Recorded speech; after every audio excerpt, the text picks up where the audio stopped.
Je dis dans une autre vidéo que l'astrologie doit mettre au service des spécialistes les outils nécessaires.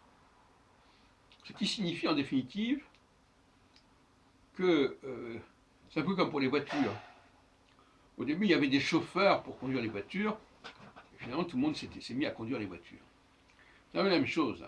Moi je suis pour que l'outil astrologique que je mets en place et qui est d'une simplicité extrême soit mis à la disposition de tout le monde, notamment des chercheurs, des journalistes, des enquêteurs, des biographes, etc. Et donc cette complexité dont les astrologues se prévalent, c'est une façon de préserver leur gagne-pain quelque part. Plus c'est compliqué, moins les gens peuvent se débrouiller tout seuls. Passons. C'est ce qui s'est passé d'ailleurs avec l'informatique qui a mis fin à des cours d'astrologie où on expliquait aux gens exactement comment il fallait faire. Et là maintenant tout est calculé directement par l'ordinateur, donc plus besoin de passer par. La machine, l'ergonomie met fin à certains travaux, à certains boulots, mais inversement, il y a beaucoup plus de gens qui se servent de ce domaine. Par exemple, il est possible que mes travaux mettent fin aux activités de certains astrologues, mais il y a des gens qui vont faire de l'astrologie alors qu'ils n'en faisaient pas. C'est un dilemme. Donc, ce qui est très important dans mon système, c'est de bien comprendre la division en modes cardinaux fixes mutables.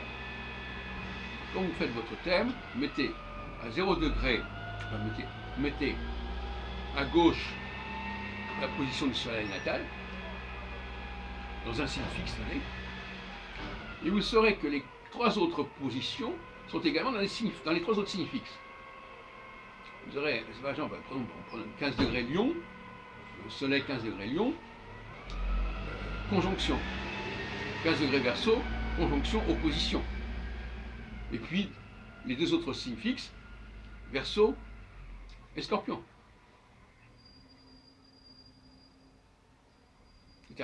Donc, tout ça, ça doit être très simple.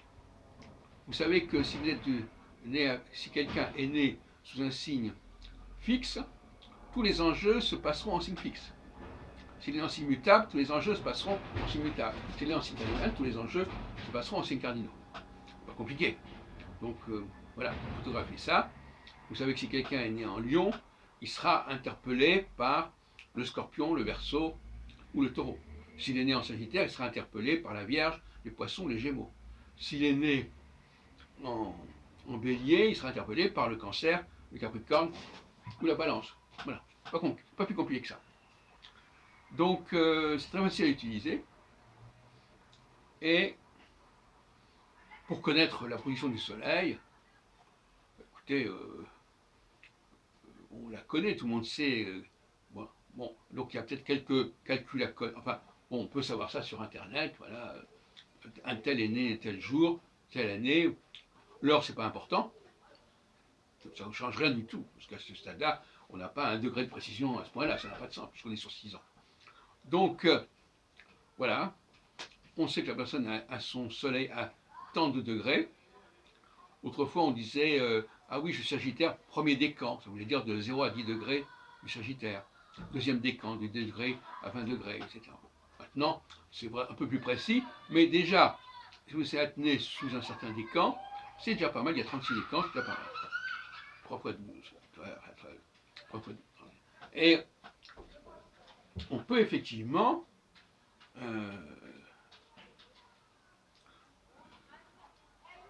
se contenter de ce niveau-là. Et c'est pour ça que je pense que peut-être que mes travaux peuvent faire l'objet d'horoscopes dans la presse. Avec cette seule restriction, c'est que soit c'est pour les gens qui sont concernés directement, soit c'est pour les gens qui sont concernés indirectement. Si vous avez un patron ou un directeur assez important, eh bien il faut savoir par quelle phase il passe. Et votre propre problématique personnelle, elle va dépendre de celle de ce monsieur, de cette dame. Encore que pour les dames, je ne suis pas encore non plus très sûr.